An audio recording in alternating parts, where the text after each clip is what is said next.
Hello friend, Shri Balaji education group के online platform पे आप सभी का स्वागत है।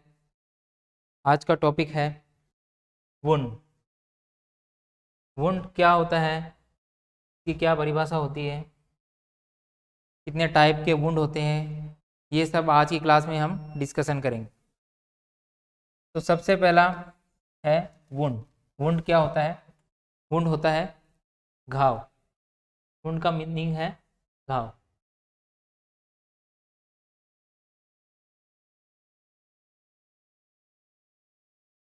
वुंड का मीन है घाव। घाव कैसे हो सकता है? घाव किसी के चोट लगने से घाव हो सकता है, वुंड हो सकता है। तो इसकी डेफिनेशन क्या है? डेफिनेशन ऑफ वुंड यानी परिभाषा। परिभाषा शरीर के किसी भाग में चोट लगने से स्किन का फट जाना, कटना, फटना या ऊतकों में क्षति होना घाव कहलाता है। तक मतलब है टिश्यू। टिश्यू का कट जाना, फट जाना या फिर स्किन का कट जाना के कारण क्या हो सकता है? वुंड हो सकता है, घाव हो सकता है, उसे हम वुंड कहते हैं। तो इंग्लिश में यही definition, a wound is a break in the continuity of the skin और tissue damage due to the injury of any part of the body. जब कोई बॉडी पार्ट में इंजरी हो जाती है, चोट लग जाती है, तो उसके कारण क्या हो सकता है? उसके कारण वुंड हो सकता है, घाव हो सकता है, ठीक है, जिसके कारण स्किन की कंटिन्यूटी में ब्रेकडाउन आ जाता है, यानी स्किन फट जाती है और टिश्यू डैमेज हो जाते हैं, तो उसे घाव कहते हैं। टिश्यू क्या हो जाते हैं? डैमेज हो जाते हैं। टिश्यू यानी ऊतक। ऊतक क्या हो जाते हैं? डैमेज हो जाते हैं, उसके कारण घाव हो जाता है, तो उसे हम वुंड कहते हैं, घाव कहते हैं। अब वुंड के आसपास में क्या होता है? ब्लड वेसल्स वगैरह होती है। तो वुंड के आसपास में ब्लड वेसल्स क्या हो सकती है? ब्लड वेसल्स में वेन हो सकती है, आर्टरी हो सकती है, कैपिलरी हो सकती है। तो ये सब क्या होगी? ब्लड वेसल्स हो जाएगी। तो ये कटने के कारण ब्लीडिंग हो सकती है। इनके कटने के कारण क्या हो जाएगा? वेन के कटने के कारण, आर्टरी के कटने के कारण क्या हो जाएगा? ब्लीडिंग हो जाएगी। आर्टरी, वेन, इनके कटने से क्या हो जाएगा? ब्लीडिंग हो जाएगा। और घाव यदि समय पर उसकी देखभाल न की जाए तो उसमें इन्फेक्शन हो सकने के कारण रिस्क रहती है। तो अगर वुंड हो जाता है, किसी की इंजरी लगने के कारण या चोट लगने के कारण क्या हो सकता है? वुंड हो सकता है। तो वुंड के कारण क्या हो जाएगा? उसके अंदर उसको ट्रीट नहीं किया टाइम पे, अगर उसको ट्रीट नहीं किया गया तो उसमें इन्फेक्शन हो सकता है। और इन्फेक्शन से क्या हो जाएगा? गंभीर इन्फेक्शन से क्या स्थिति और डेंजर हो सकती है और बीमारी ज़्यादा सीवियर कंडीशन हो सकती है। वुंड ज़्यादा सीवियर होने की वजह से उसको रिमूव करना पड़ सकता है, हटाना पड़ सकता है, उस पार्ट को काटना पड़ सकता है। और इन्फेक्शन से धीरे धीरे बाद में शॉक की कंडीशन हो सकती है। ज़्यादा इन्फेक्शन हो गया बॉडी के अंदर तो डेथ भी हो सकती है। तो सीवियर इन्फेक्शन के कारण डेथ भी हो सकती है। तो ये रीज़न हो सकते हैं। तो वुंड किसे कहते हैं? वुंड कहते हैं जब किसी को इंजरी लग जाती है, यानी चोट लग जाती है, तो उसके क्या हो सकता है? स्किन फट जाती है और उसमें टिश्यू में इंजरी हो जाती है। टिश्यू के अंदर क्या हो जाती है? टिश्यू के अंदर टिश्यू डैमेज हो जाते हैं। टिश्यू में इंजरी होने के कारण टिश्यू डैमेज हो जाते हैं, तो क्या हो जाता है? वुंड हो जाता है, घाव हो जाता है। और उसे ही अपन क्या कहते हैं? वुंड कहते हैं। तो वुंड के टाइप है। कितने टाइप के वुंड होते हैं? तो वुंड होते हैं, मुख्यतः दो भागों में बांटा गया है वुंड को। दो टाइप के होते हैं वुंड होते हैं, दो भागों में बांटा गया, बंद यानी क्लोज वुंड और ओपन वुंड। दो टाइप के वुंड होते हैं, एक तो होता है ओपन वुंड, एक होता है क्लोज वुंड। यानी ओपन वुंड कौन सा होता है, क्लोज वुंड कौन सा होता है, वो आप डिस्कस करेंगे।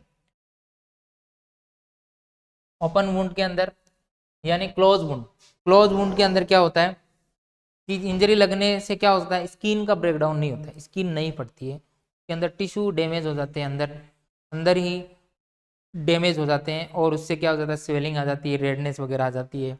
लेकिन उसमें ब्लीडिंग वगैरह नहीं होती है, स्किन नहीं पड़ती है, तो उसको बोलते हैं क्लोज वुंड। यानी वुंड क्या रहता है, क्लोज रहता है, अंदर इंटरनल इंजरी के कारण हो जाता है। तो क्लोज वुंड में स्किन ब्रेक नहीं होती है, मतलब स्किन फटती नहीं है, टूटती नहीं है, तथा ब्लड बॉडी से बाहर नहीं आता है ना। कुछ कंडीशन में आ भी सकता है, लेकिन बॉडी में अगर अंदर या हाथ में चोट लग गई है इंटरनल, तो क्या हो जाएगा, वुंड हो जाएगा, लेकिन उसमें ब्लड नहीं आएगा। और इस प्रकार के वुंड में ब्लंट ऑब्जेक्ट, जैसे ब्लंट ऑब्जेक्ट कौन से हो गए, जिसमें धार ना हो, है ना, जो जिसके अंदर धार ना हो, ऐसे ऑब्जेक्ट के गिरने से, यानी गिरने से हो सकता है, फॉल डाउन, मुक्का मारने से, अगर किसी को मुक्का मार दिया तो हो सकती है, या लाठी से, या फिर लोहे की रोड से डायरेक्ट मार दी, या पत्थर से, गेंद से चोट लग गई, आदि की इंजरी हो जाने के कारण भी क्या देता है, आदि से इंजरी हो जाने के कारण ये उत्पन्न हो सकती है। तो ये क्लोज वुंड ऐसा होता है जिसके अंदर स्किन नहीं पड़ती है और ब्लीडिंग नहीं होती है, आउटर ब्लीडिंग दिखाई नहीं देती है, इंटरनल ब्लीडिंग हो सकती है अंदर, तो वो क्या होता है, वो होता है क्लोज वुंड। तो क्लोज वुंड के अंदर क्या होता है, in close wound the top layer of the skin, जैसे जो स्किन की टॉप लेयर होती है वो पड़ती नहीं है, स्किन की टॉप लेयर कुछ नहीं होता है, top layer of the skin is not cut but the subcutaneous tissue are damage, ये क्या हो जाते हैं, सबक्यूटेनियस टिश्यू जो होते हैं वो डैमेज हो जाते हैं due to rupture of the blood vessels in the injury area, blood collect, ठीक है। और ये ब्लड वेसल्स के रप्चर होने के कारण क्या हो सकती है, इंजरी एरिया पे ब्लड क्या हो जाता है, कलेक्ट हो जाता है, इकट्ठा हो जाता है, और वहाँ पे ब्लड क्या हो जाएगा, इकट्ठा हो जाएगा। और bluish of the skin, skin का कलर कैसा हो जाएगा, ब्लू कलर का स्किन का कलर हो जाएगा, स्किन का colour bluish of the skin appearance on the bluish of the skin appearance of the skin, swelling, वहाँ पे स्वेलिंग आ जाएगी, यानी सूजन आ जाएगी, also occur in the injured area, injured area में क्या हो जाएगी, स्वेलिंग आ जाएगी, ब्लूइश कलर हो जाएगा, यानी नीला पड़ जाएगा, स्किन नीली पड़ जाएगी, और वहाँ पे स्वेलिंग आ सकती है, रेड हो सकती है स्किन, ठीक है। उसके बाद में the person feel pain on the injured area, injured area जहाँ पे चोट लगी है तो वहाँ उसको क्या हो जाएगा, पेन होगा, वहाँ पे उसको पेन होगा, जहाँ पे चोट लगी है वहाँ पे क्या होगा, पेन होगा। The person feel pain on the injured area, जहाँ पे चोट लगी है वहाँ पे पेन होगा। और if the large blood vessels are damage, अगर लार्ज ब्लड वेसल्स डैमेज हो गई है ड्यू टू इंजरी, इंजरी के कारण अगर कोई बड़ी ब्लड वेसल्स, ज़्यादा बड़ी ब्लड वेसल्स डैमेज हो जाती है, तो वहाँ क्या हो सकता है, हेमाटोमा हो सकता है। हेमाटोमा का मतलब क्या हो गया, कलेक्शन ऑफ द ब्लड, यानी ब्लड का वहाँ पे क्या हो जाता है, कलेक्शन हो जाता है। हेमाटोमा का मतलब होता है ब्लड का कलेक्शन हो जाता है, collection of the blood around the tissue और ए कैविटी अंडर द स्किन, जो इन स्किन के अंदर जो कैविटी होती है वहाँ पे ब्लड का क्या है, कलेक्शन हो जाता है, हेमाटोमा बन जाता है। तो इस फॉर्म एट द साइड, और वो जहाँ पे इंजरी है उस साइड पे हेमाटोमा बन जाता है। तो ये आपको क्लोज वुंड में देखने को मिलेंगे। अब है फर्स्ट एड मैनेजमेंट, अगर क्लोज वुंड है तो आप मैनेजमेंट में क्या करोगे, तो क्या ट्रीटमेंट करोगे, मैनेजमेंट कैसे करोगे, है ना। फर्स्ट एड, प्राथमिक सहायता, फर्स्ट एड मैनेजमेंट का मतलब है प्राथमिक सहायता, प्राथमिक सहायता क्या देंगे, ठीक है, प्राथमिक सहायता, फर्स्ट एड मैनेजमेंट, प्राथमिक उपचार।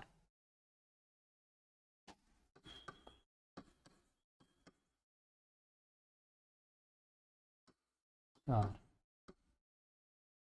Hot application should be never be use on the close wound, कभी भी हॉट एप्लीकेशन का यूज नहीं करना है। हॉट एप्लीकेशन मतलब जो गर्म सेक है ना, गर्म चीज़ों का सेक नहीं करना है। कौन से वुंड में, जो क्लोज वुंड होते हैं उसके अंदर, क्लोज वुंड में गर्म हॉट एप्लीकेशन का नेवर यूज, नेवर का मतलब नहीं करना है, ठीक है। As may be cause a bleeding due to vasodilation, क्या कर सकता है, हॉट एप्लीकेशन क्या करता है, ब्लड का वेसल्स का डायलेशन कर देता है, जिसके कारण क्या हो जाता है, ब्लीडिंग होने की संभावना हो सकती है। तो इसके लिए अपन को क्या करना, कभी भी ऐसे वुंड है जहाँ पर क्या, कभी भी ब्लीडिंग होने वाली है वहाँ पर हॉट एप्लीकेशन का यूज़ नहीं करना है। तो क्लोज वुंड के अंदर हॉट एप्लीकेशन का यूज़ करने से क्या हो जाएगा, वेसोडाइलेशन हो जाएगा और वहाँ से ब्लीडिंग हो सकती है। That why cold application should be use confirm in close wound. तो इसलिए अपन को क्या करना चाहिए, कोल्ड एप्लीकेशन का यूज करना चाहिए। हॉट एप्लीकेशन का यूज ना करके किसका करना चाहिए, कोल्ड। कोल्ड का मतलब है ठंडा, ठंडे कुछ आइस कंप्रेशन या कोल्ड पानी का कंप्रेशन, ऐसा कुछ कंप्रेशन करना चाहिए, कोल्ड ठंडा होना चाहिए, जिससे क्या हो जाएगा, वेसल्स का क्या हो जाएगा, कॉन्स्ट्रिक्शन होगा, ब्लड वेसल्स का कॉन्स्ट्रिक्शन होगा। हॉट एप्लीकेशन से डायलेशन होता है, ब्लड वेसल्स डायलेट हो जाती है और इससे क्या होती है, कॉन्स्ट्रक्शन होता है, सिकुड़ती है ना। तो इसके कारण क्या हो जाएगा, ब्लीडिंग क्या रुक जाएगी। तो इससे शुड बी यूज, इसका यूज करना चाहिए क्लोज वुंड के अंदर, जिससे क्या ब्लीडिंग नहीं होगी। If the swelling is more in the injured part, अगर स्वेलिंग क्या है, ज़्यादा है इंजर्ड पार्ट पे, तो the pain is more in the injured area, then we should be send a doctor. अगर स्वेलिंग ज़्यादा है और बहुत ज़्यादा पेन हो रहा है तो आपको क्या करना है, उसको पेशेंट को क्या करना है, डॉक्टर के पास में भेज देना है। या आप फर्स्ट एड में ट्रीटमेंट कर सकते हो, उसको कोल्ड कंप्रेशन दे सकते हो, कुछ पेन किलर भी दे सकते हो, यहाँ पे आप कुछ मेडिसिन दे सकते हो, है ना। अगर आपके पास अवेलेबल है फर्स्ट एड में तो आप उसको कुछ पेन किलर दे सकते हो। पीसीएम जो बेस्ट रहती है, क्योंकि पीसीएम क्या रहती है, एंटीपायरेटिक भी रहती है, पैरासीटामोल, है ना। तो वो क्या रहती है, एंटीपायरेटिक भी रहती है और एनाल्जेसिक भी रहती है, एंटी इन्फ्लामेटरी भी रहती है। तो उस पेशेंट को अपन पीसीएम वगैरह दे सकते हैं, डाइक्लो दे सकते हैं दर्द कम करने के लिए, और उसको क्या करेंगे, डॉक्टर के पास भेज देंगे। और ओपन वुंड, ओपन वुंड क्या होता है, ओपन वुंड क्या होता है, ये ओपन वुंड होता है जो खुला हुआ घाव रहता है, उसे बोलते हैं ओपन वुंड, खुला हुआ घाव, खुला घाव, open wound. Open wound, in a wound, open wound, the skin of the injured part get cut, the blood come out of the body due to breaking of blood vessels। इसमें क्या होगी, open wound के अंदर skin का क्या हो जाएगा, break down हो जाएगा और ब्लड क्या बाहर आता हुआ दिखाई देगा, ब्लड भी दिखाई देगा। इसके अंदर क्या हो जाएगी, skin of the injured part get the cut ना, स्किन में क्या कट लगा हुआ दिखाई देगा और ब्लड क्या आ जाएगा, blood come out of the body, blood body से बाहर आएगा ड्यू टू ब्रेकिंग, टूटने के कारण, वुंड के कारण क्या हो जाएगी, ब्लड वेसल्स के क्या डैमेज होने के कारण ब्लीडिंग होती हुई दिखाई देगी, क्योंकि ये है ओपन वुंड, ये खुला हुआ वुंड है, खुला वुंड है। तो इसके कारण क्या हो जाएगा, खुले घाव में चोटिल भाग से क्या हो जाएगी, त्वचा कट जाती है, जिससे ब्लड वेसल्स के रप्चर हो जाने के कारण रक्त क्या है, बाहर आता हुआ निकलता हुआ दिखाई देगा, ब्लड बाहर आता हुआ या निकलता हुआ दिखाई देगा। उसके बाद में ये अलग अलग टाइप के होते हैं, इसके ओपन वुंड के 4 टाइप होते हैं। तो ओपन वुंड के टाइप है, open wound can B of the following 4 types, है ना। ओपन वुंड कितने होते हैं, 4 टाइप के होते हैं, अलग अलग टाइप के होते हैं। तो इसका अपन डिस्कशन करेंगे अभी। एब्रेशन और कंटिन्यूस वुंड, एब्रेशन और कंटिन्यूस का मीनिंग होता है खरोच, खरोच या क्या हो जाता है, छिला, यानी कोई खरोच लग जाती है या ऊपर से स्किन छिल जाती है तो उसको एब्रेशन और कंट्यूज कंट्यूज वुंड बोलते हैं, एब्रेशन और कंट्यूज वुंड। उसके बाद में सेकंड है laceration wound, laceration wound, lacerated wound, sorry lacerated wound. Lacerated wound का मतलब है फटा हुआ घाव, लेसरेटेड वुंड का मतलब हो गया फटा हुआ घाव, ऐसा घाव जो फट जाता है तो वो लेसरेटेड वुंड कहलाता है। उसके बाद में तीसरा है इंसिस्ड वुंड, जिसके अंदर इसको बोलते हैं हिंदी में कटा हुआ घाव, ये फट जाता है, कट जाता है। और ये पंचर्ड वुंड का मतलब होता है जिसके अंदर क्या हो जाता है, छिद्रित घाव यानी पंचर हो जाते हैं।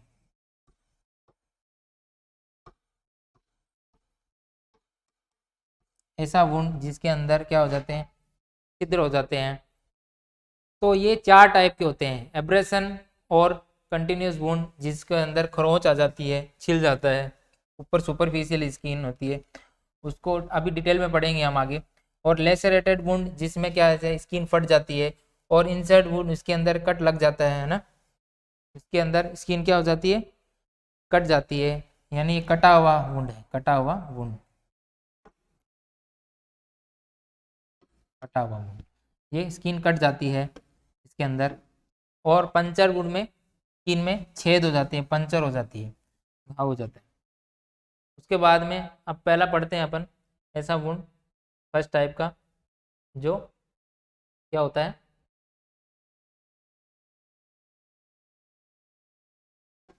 कंटिन्यूस और abrasion wound. In abrasion only the top layer of the skin is remove. जो अपनी ऊपर की सुपरफिशियल लेयर होती है, जो ऊपर की लेयर होती है, वो क्या होती है, वो क्या हो जाती है, the abrasion only the top layer of the skin is remove. जो टॉप लेयर होती है अपनी ऊपर की, जो स्किन होती है, जो सबसे टॉप की लेयर होती है यानी ऊपर की, उसको वो क्या हो जाती है, वो रिमूव हो जाती है, वो हट जाती है। तो उसे क्या बोल सकते हैं अपन, खरोंच या छिलाव बोल सकते हैं।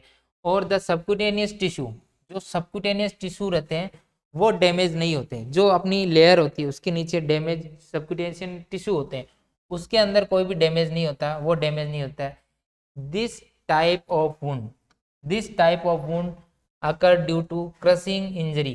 जब कोई क्रशिंग इंजरी हो जाती है, इसके कारण क्या हो सकता है, रोड एक्सीडेंट हो गया, यानी रोड के ऊपर आप, रोड का एक्सीडेंट हो गया, पेशेंट कोई भी बंदा है जिसका रोड एक्सीडेंट हो गया, तो उसके कारण वो बाइक के साथ में रब हो गया या छिल गया है ना, घस जाता है या फिसल जाता है, तो उसके कारण हो सकती है, रोड एक्सीडेंट के कारण rubbing on the floor, floor के ऊपर, फर्श के ऊपर वो रब कर गया यानी छिल गया उसके ऊपर, तो उसके कारण, घसीटने के कारण, रबिंग मतलब घसीटना या रगड़ना, ठीक है, घसीटना या रगड़ना, तो फ्लोर पे वो घस गया, तो उसके कारण उसके क्या कहते हैं, abrasion is the minor wound. तो ये छोटा वुंड होता है जिसके कारण क्या कहते हैं, खरोच आ जाती है या छिल जाती है, स्किन ऊपर से छिल जाती है।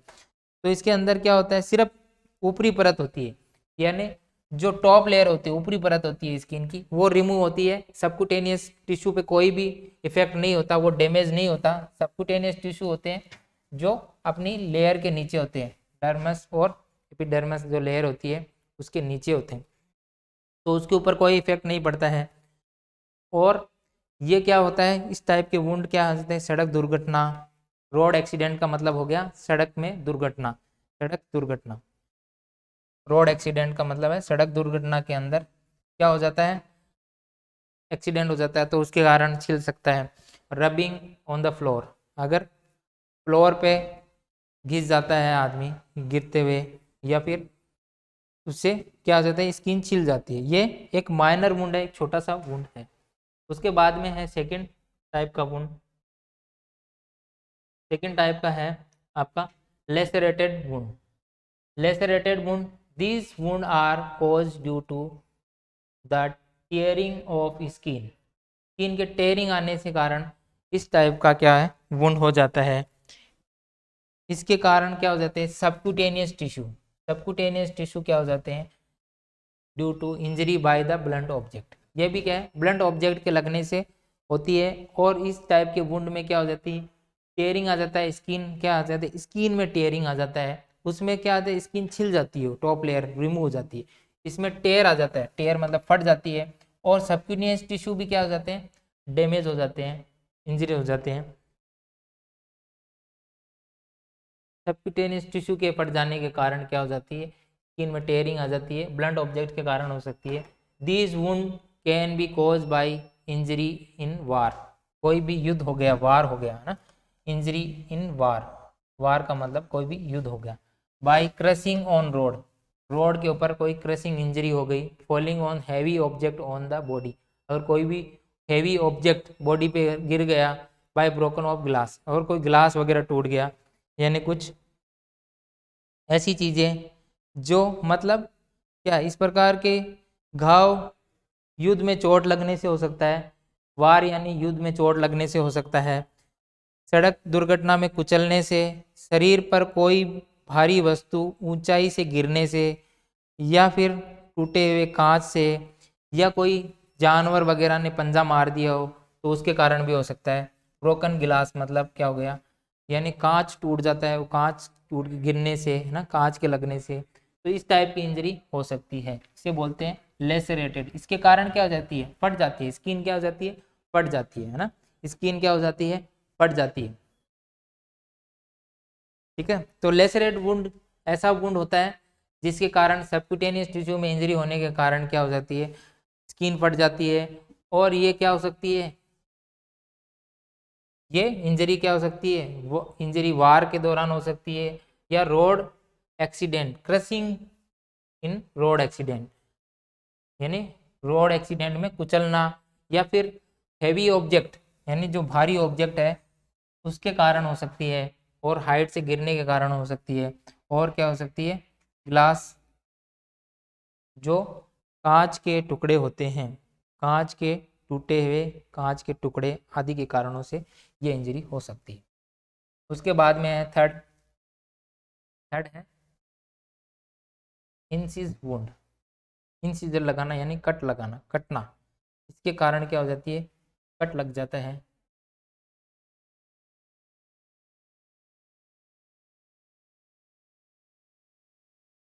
इंसिज वुंड, इसी में कट जाना, स्किन क्या हो जाती है, कट जाती है। These wound are result from the cut cause by a sharp object, knife, blade और श्राउड्स, यानी अब ये वुंड किस टाइप के वुंड है, इस टाइप के वुंड क्या हो जाते हैं जब कोई शार्प ऑब्जेक्ट, यानी शार्प ऑब्जेक्ट कौन से होते हैं, शार्प ऑब्जेक्ट यानी नुकीली वस्तुएं, नुकीली, शार्प का मतलब होता है नुकीले,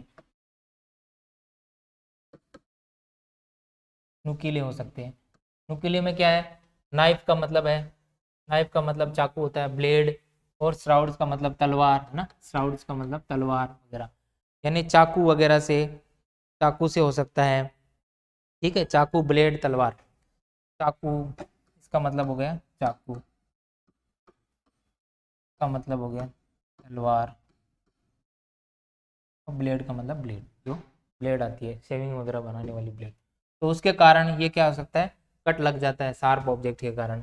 तो massive bleeding can be occur due to the rupture of the large blood vessels in the wound, इसके कारण क्या हो सकता है, बहुत ज़्यादा मैसिव ब्लीडिंग हो सकती है, क्योंकि इसमें लार्ज ब्लड वेसल्स के कट जाने के कारण, इसके कारण ब्लीडिंग बहुत ज़्यादा हो सकती है।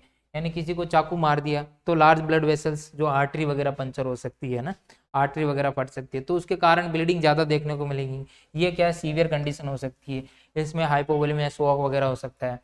तो ये तलवार वगैरह से कट लगने से क्या है, टिश्यू वगैरह सब डैमेज हो जाएंगे, ब्लड वेसल्स डैमेज हो जाएंगे, तो उसके कारण ये शार्प इंजरी है, इसके कारण कट लग जाता है, तो ये इस टाइप के वुंड हो गए। उसके बाद में है पंचर, के बाद में है पंचर, पंचर के मतलब हो गया छिद्रित, मैंने बताया था इसके अंदर क्या होता है, this type wound cause by a sharp object, sharp object वही नुकीले, such as knife, large pieces, यानी चाकू के कारण हो सकता है। अगर चाकू, उसमें तो क्या है, चाकू को आप सीधा मार, इसमें सीधा घुसाने के कारण है ना, चाकू अगर डायरेक्ट ऐसे कर दिया, डायरेक्ट ऐसे घुसाए तो वो एक छेद की तरह हो जाता है, छिद्रित हो जाता है। Large pieces of glass, glass से कोई, तलवार से, blunt, bullet of the gun, sorry bullet of the gun, gun यानी गन से शूट करते हैं तो उसका ब्लड भी, ब्लड जाता है, यानी वो जो, वो भी क्या कर सकता है, छेद कर सकता है। और इंटरनली पीसिंग ऑफ द बॉडी, ये क्या करेगा, ब्लड क्या कर देगा, घाव कर देगा अंदर। ठीक है, इसके अंदर चाकू, छुरी, बड़े कांच के टुकड़े, तलवार, बंदूक की गोली से शरीर में चुभने से क्या हो सकता है, छेद हो सकता है। ठीक है, इन दिस वुंड, इसके अंदर क्या हो सकता है, इन दिस वुंड के अंदर क्या होगा, skin slightly cut from the above but inside the wound can be very deep, इसके अंदर क्या हो जाएगा, वुंड क्या डीप दिखाई देगा, जैसे उसके अंदर गोली लगती है तो एक पूरा छेद सा हो जाता है, वुंड डीप जाता है, ऑर्गन भी डैमेज हो सकते हैं। अगर तलवार को सीधा ऐसे मार दिया तो भी उसके अंदर क्या, साथ में ऑर्गन भी डैमेज हो सकते हैं, एक छेद की तरह से। चक्कू से भी सीधा मारा तो वो एक डैमेज की तरह कर देता है। या कुछ सरिया ऐसा, जिससे क्या डायरेक्ट छेद की तरह हो जाता है। Due to injury from sharp object like internal organ of the body can be also damage. इसमें क्या है, इंटरनल ऑर्गन, बॉडी के जो ऑर्गन होते हैं, जैसे स्टोमक हो गया, इंटेस्टाइन होगी, या फिर लीवर हो गया, लंग्स हो गया, हार्ट हो गया, तो ये इंटरनल ऑर्गन भी क्या है, डैमेज हो सकते हैं। तो इस टाइप के वुंड में क्या है, इंटरनल ऑर्गन भी डैमेज हो जाते हैं। This type of wound can be cause bye severe external और इंटरनल ब्लीडिंग और एंड इन्फेक्शन। इस टाइप के वुंड में क्या हो जाएगी, सीवियर इंटरनल और एक्सटर्नल ब्लीडिंग हो सकती है। जैसे सीवियर इंटरनल और एक्सटर्नल ब्लीडिंग भी हो सकती है और इन्फेक्शन भी हो सकता है। तो ये पंचर्ड वुंड हो गया, जिसके अंदर क्या हो जाता है, छेद हो जाते हैं। अब है फर्स्ट एड मैनेजमेंट, यानी first aid care of open wound. Open wound की क्या से फर्स्ट एड केयर करनी चाहिए। First aid care of open wound, open wound की फर्स्ट एड केयर कैसे करनी चाहिए, कैसे अपन फर्स्ट एड, खुले घाव की प्राथमिक देखभाल।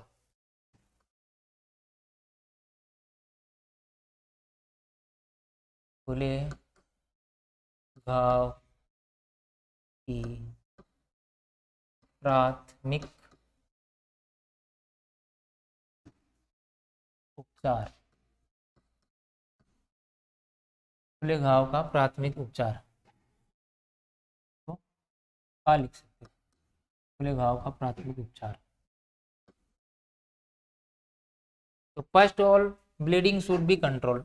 हमेशा क्या करना चाहिए, सबसे पहले क्या करनी चाहिए, सबसे पहले फर्स्ट पॉइंट है कि अपन को ब्लीडिंग कंट्रोल करनी चाहिए।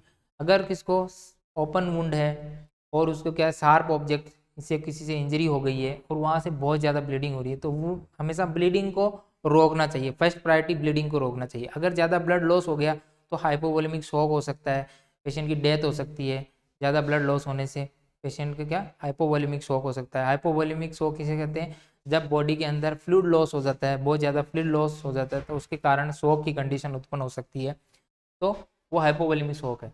तो उसके अंदर ब्लड ज़्यादा लॉस हो गया तो हाइपोवोलेमिक शॉक हो सकता है, तो पेशेंट की डेथ हो सकती है। तो हमेशा ब्लीडिंग को हमेशा कंट्रोल करना चाहिए, प्रेशर देके ब्लीडिंग को रोकना चाहिए। जहाँ पे वुंड है वहाँ पे क्या डायरेक्ट प्रेशर लगाना चाहिए और वहाँ से ब्लीडिंग आप रोक सकते हैं। उसके बाद में make the injured person lie down quickly and ask them to keep the injury part immobilized।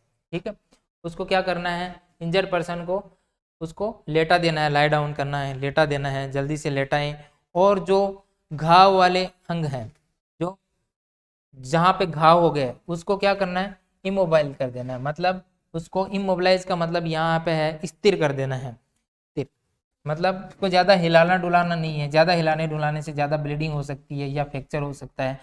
तो उसको क्या कर देना है, उसको सुला देना है पेशेंट को और उसको एक इमोबिलाइज कर देना है, मतलब स्थिर कर देना है। ठीक है, उसके बाद में rise the injured limb a little higher without moving it. उसको क्या कर देना है, राइज मतलब यहाँ पर क्या करना है, एलिवेट कर देना। राइज का और एक मीनिंग है एलिवेट करना या ऊपर उठा देना। जहाँ पे इंजरी हुई है, इंजर्ड लिम्ब, पैर पे इंजरी हो गई है, लिम्ब पे, है ना, पैर वगैरह पे इंजरी आ गई है, वुंड हो गया है, तो उस पार्ट को क्या करना है, ऊपर कर देना है, एलिवेट कर देना है।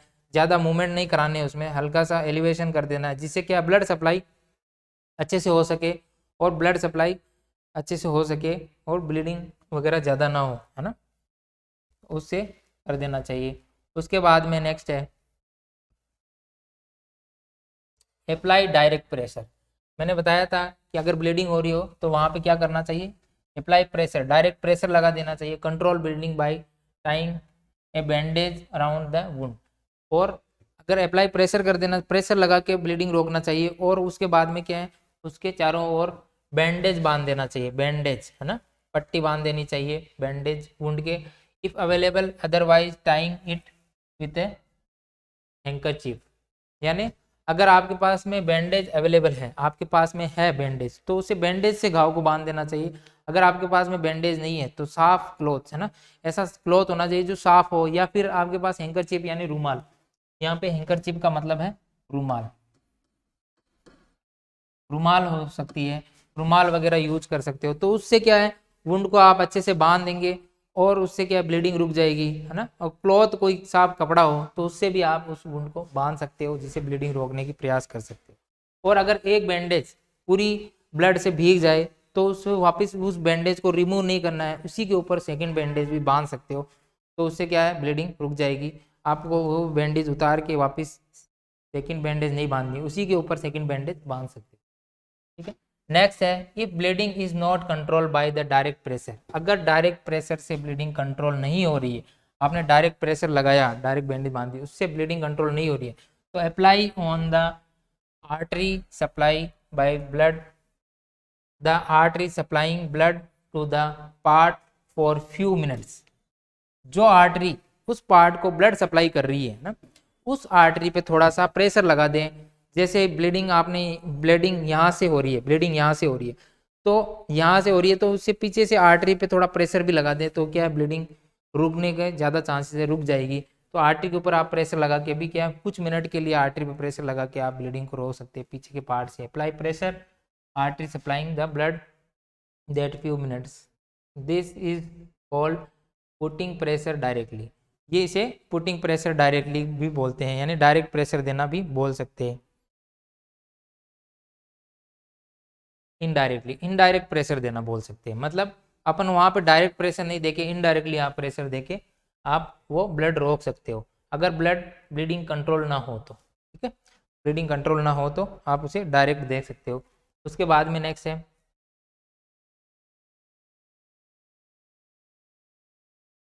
there is any small foreign object stuck in the wound, remove it, but do not attempt to remove large object from the wound as excessive bleeding may be occur। अगर कोई छोटा सा, अगर कोई छोटी भारी वस्तु फंस गई है ना, छोटी सी वस्तु अगर उस वुंड में फंस गई है तो उसे निकाल सकते हैं। अगर कोई बड़ा ऑब्जेक्ट है ना, but do not attempt to remove large object, अगर कोई बड़ा ऑब्जेक्ट है मतलब बड़ी कोई ऑब्जेक्ट फंसा हो तो उसको नहीं निकालना चाहिए। बड़ा ऑब्जेक्ट में बड़ा चाकू वगैरह हो सकता है ना, तलवार वगैरह हो सकती है, तो ऐसे ऑब्जेक्ट या फिर कोई सरिया वगैरह हो सकता है लोहे का, तो ऐसे ऑब्जेक्ट को नहीं निकालना है, क्योंकि नहीं तो फिर क्या ज़्यादा ब्लीडिंग होगी और वो कंट्रोल नहीं हो पाएगी और तो डेथ जल्दी हो सकती है, या फिर वो सब प्रॉब्लम ज़्यादा हो सकती है। अगर छोटे ऑब्जेक्ट्स हैं है ना, छोटे ऑब्जेक्ट स्मॉल ऑब्जेक्ट्स हैं, छोटे कोई ऑब्जेक्ट है, छोटा कांच का टुकड़ा है या और कोई छोटा चीज़ है, तो वो अगर फंस गया हो तो वो रिमूव कर सकते हो, उसको आप हटा सकते हो। बट अगर लार्ज ऑब्जेक्ट है तो उसको रिमूव नहीं करना है, उसे रिमूव नहीं करना चाहिए, ठीक है। उसके बाद में assess the injured for sign and symptom of shock, shock के साइन सिम्टम क्या है असेस करने चाहिए, चेक करने चाहिए, एग्जामिनेशन करने चाहिए। कौन से ज़्यादातर क्या हो सकता है, हाइपोवोलेमिक शॉक हो सकता है, हाइपोवोलेमिक शॉक है ना, हाइपोवोलेमिक शॉक हो सकता है। तो ये शॉक के सिम्टम असेस करने चाहिए, पता लगाना चाहिए, तो prevent injury for going into the shock, तो उसको ज़्यादा इंजरी ना हो और उसे ट्रॉमा में ना हो। Identify the sign of trauma in initial stage to treat them, और उसे अगर ऐसे कोई सिम्टम आते हैं, शॉक के सिम्टम वगैरह आते हैं, तो उसे ट्रीट करना चाहिए जल्दी से जल्दी कि वो ठीक हो जाए, ठीक है। शॉक के चिन्ह को पता लगाकर असेस कर कर क्या करना चाहिए, प्रारंभिक अवस्था में ही क्या करना चाहिए, उसे ट्रीट कर देना चाहिए, ठीक है।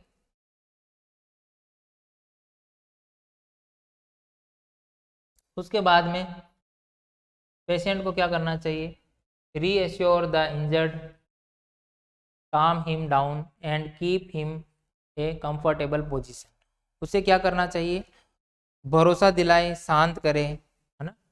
पेशेंट को क्या करें, भरोसा दिलाएं और शांत करें, शांत करें इसका मतलब है शांत, शांत करें, भरोसा दिलाएं और उसे कंफर्टेबल पोजीशन में लेटा दें। उसे पेशेंट क्या आता है वुंड होने पे या इंजरी होने पे बहुत घबरा जाता है, तो उसे आपको भरोसा दिलाना है कि मैं आप ठीक हो जाओगे, कुछ नहीं है, छोटी सी चोट आई है, या फिर आप उसको थोड़ा शांत कर सकते हो। ज़्यादा घबराने से, टेंशन से पेशेंट ज़्यादा इंजरी हो सकती है, ज़्यादा सीवियर कंडीशन में जा सकता है, तो उसे भरोसा दिलाए, शांत करे और उसे कंफर्टेबल पोजीशन, पोजीशन में कंफर्टेबल, जिस पोजीशन में वो कंफर्ट फील करता हो वो पोजीशन प्रोवाइड करे। Make arrangement to the make arrangement to take the injured to the hospital immediately, और उसके लिए हॉस्पिटल पहुंचाने के लिए क्या हॉस्पिटल पहुंचाने की व्यवस्था करें। घायल को हॉस्पिटल पहुंचाने की व्यवस्था करवाएं, जल्दी से जल्दी उसके हॉस्पिटल पहुंचाने की व्यवस्था करवाएं। तो आज की क्लास में मैं पढ़ाया कि वुंड क्या होता है, घाव होता है, जो क्या होता है कि कोई भी इंजरी लगने के कारण क्या स्किन का ब्रेकडाउन हो जाता है, टिश्यू डैमेज हो जाते हैं, तो वुंड हो जाता है। वुंड दो टाइप के होते हैं, ओपन वुंड होता है, क्लोज वुंड होता है। ओपन वुंड जो होता है जिसके अंदर स्किन फट जाती है, ब्लीडिंग होती है। क्लोज वुंड के अंदर क्या होता है, स्किन फटती नहीं है और उसमें वुंड के अंदर ही स्वेलिंग आ जाती है और स्किन रेड हो जाती है। तो ये क्लोज वुंड था और ये ओपन वुंड, ये दो टाइप के वुंड होते हैं। उनका मैनेजमेंट भी अलग अलग है जो आज की क्लास में पढ़ाया मैंने। ठीक है, थैंक यू। चैनल को लाइक करें, सब्सक्राइब करें, बेल आइकन को ज़रूर दबाएं नेक्स्ट फंडामेंटल क्लास देखने के लिए। ठीक है, थैंक यू सो मच।